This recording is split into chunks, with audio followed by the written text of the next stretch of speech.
books and everything? Like what type of books or courses or anything that you recommend that's really helped you? So with books, I read Rich Dad Poor Dad. Yep. And what else? I watch a lot of YouTube channels too. Yep. So, the Graham Stephan show. I Mm. like Graham. Meet Kevin. Yep. He teaches you a lot of things about investment. Mm-hmm. I also liked what's Valuetainment. Oh, yeah. Patrick Patrick Bet David. David. Yep. Yeah, Mm. yeah. I listened to his podcast. I also listened to Dave Ramsey. Mm-hmm.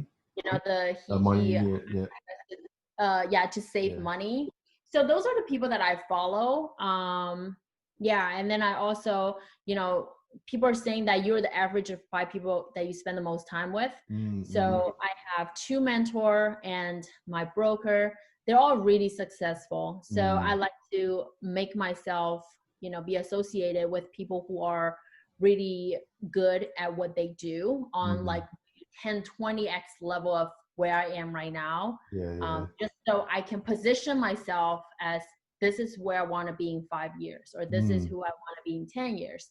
So those are the things that I'm also are doing. And then also with collaboration, I'm Yeah. always welcome to collaborate with people who are also very talented in their area, just so Mm. we can communicate and also learn from each other. Yeah, yeah, You definitely.